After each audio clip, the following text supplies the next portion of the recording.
You are listening to the Finding Her Palette. Book 6 of 7 in the Iron Rule collection. Written by Akumah and voiceover by Sara. Akumah Audiobooks. Chapter 4, Words of Wisdom. The week after the showcase felt like a blur for Rena. The high of that final, grounding conversation with the elderly man and the encouragement from the young woman had sparked something inside her, a tiny ember of belief. Yet, as the days passed and she returned to the routines of daily life, that ember flickered under the weight of lingering self-doubt and silence from her new art contacts. She had yet to hear back from anyone she'd met at the showcase, and with each passing day, her confidence waned, that small voice of encouragement growing quieter. On Friday afternoon, Lara called, sensing that Rena could use a distraction. "You free for coffee?" "I have a surprise," she said with a mysterious lilt.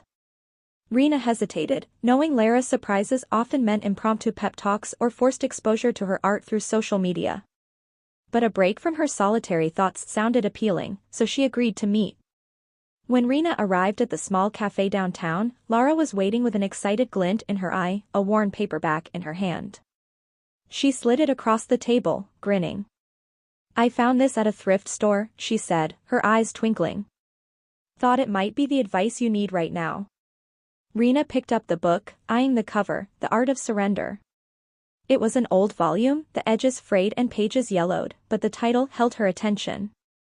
Lara flipped to a page near the middle, pointing to a section titled, The Artist's Journey Within. "Go on," Lara urged. "Read it." This author talks about art as more than just creation, he treats it as a process of self-discovery, as a journey. He said that art can't always be measured by others' reactions, but rather by our own willingness to embrace our unique voice. Rena scanned the passage Lara had pointed to, reading aloud, "Art isn't about arriving, it's about discovering. Each work you create reveals a piece of your soul, a truth only you can tell. Embrace the journey, and the destination will find you." She looked up, a spark of recognition flickering in her eyes. She remembered the elderly man's words at the gallery, urging her to paint for herself rather than for recognition.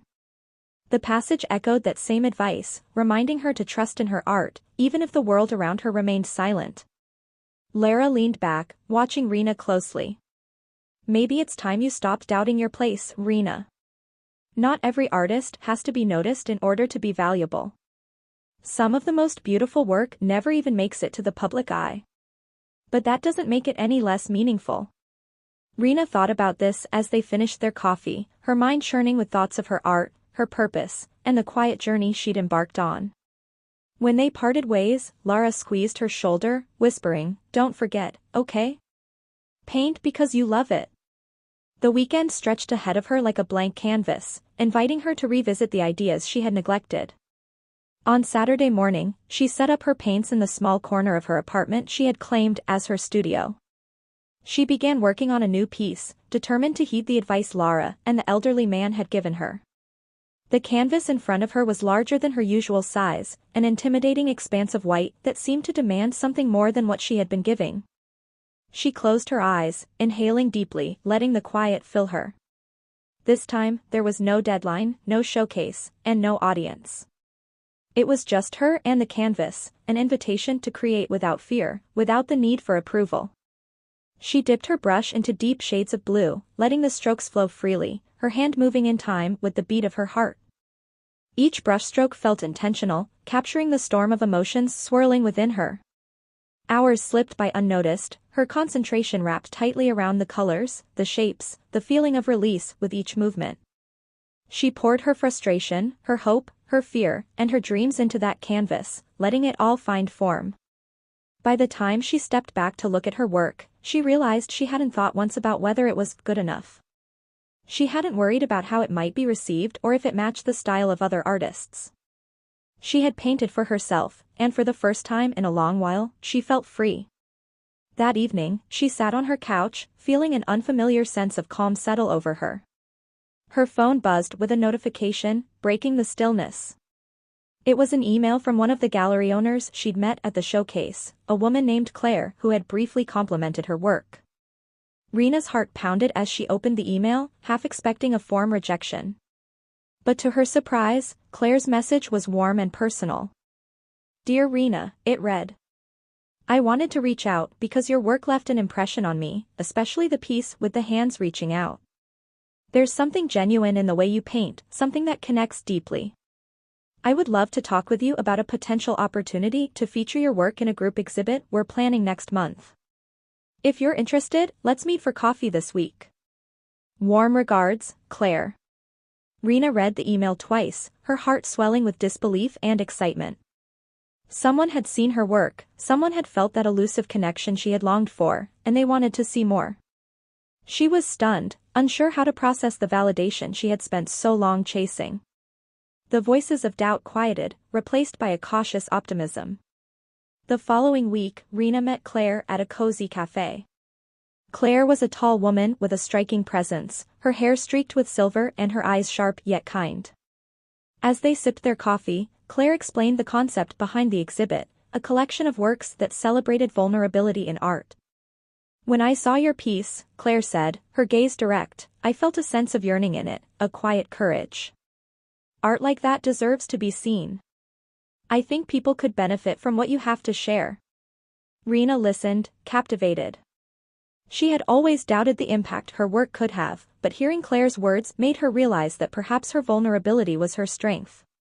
Perhaps the very things she saw as flaws, her doubts, her hesitations, were what gave her work its unique voice. The invitation to be part of Claire's exhibit felt like a small victory, a sign that she was on the right path. Their conversation shifted, and Claire began sharing stories from her own journey in the art world. She spoke of the years she had spent feeling lost, trying to fit into a world that often felt alienating and cold.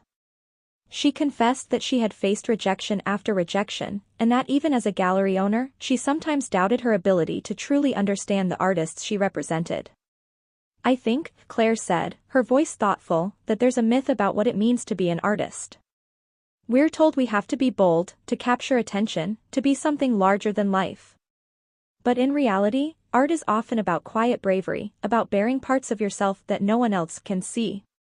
The world will always be loud, but that doesn't mean you have to shout to be heard. Sometimes, the quietest voices make the strongest impact." Rena's heart swelled with gratitude. Claire's words resonated deeply, as if they had unlocked a truth she had been searching for. In a world full of noise, she didn't need to change who she was or emulate the voices of others. She could carve out her own space, her own voice, quiet, reflective, and genuine. By the end of their meeting, Rena had agreed to be part of the exhibit. But beyond the opportunity itself, she felt a newfound clarity, a deeper understanding of her place in the world of art. She didn't have to compete, she simply had to create. She didn't need to impress everyone, she only needed to reach those who connected with her work. As the days passed and she prepared for the upcoming exhibit, Rena continued to work with a renewed sense of purpose. She experimented with new techniques, letting her emotions guide her rather than any predefined plan or expectation. She allowed herself to make mistakes, to create without restraint, and to trust her instincts. And with each piece she finished, she felt a little more confident, a little more connected to her art. She began to understand that the journey of an artist wasn't a straight line or a series of achievements. It was a constant process of self-discovery, a path that was often winding and unpredictable. She was learning to embrace the unknown, to trust in the wisdom that had been shared with her, and to honor the quiet voice within that urged her to keep creating. In her heart, Rena knew that this journey would continue to test her, that there would be more moments of doubt and uncertainty. But for now, she was content. She had found a deeper meaning in her art, a purpose that went beyond recognition or validation. And as she looked forward to the upcoming exhibit, she knew that this was only the beginning of her story, one she was finally ready to tell, one brushstroke at a time. Akumah Audiobooks. You have reached to the end of the chapter. Click next and continue listening to Akumah Audiobooks. This story consists total of 7 chapters, as such 7 videos. Refer to channel playlist for better experience and sequence. Subscribe.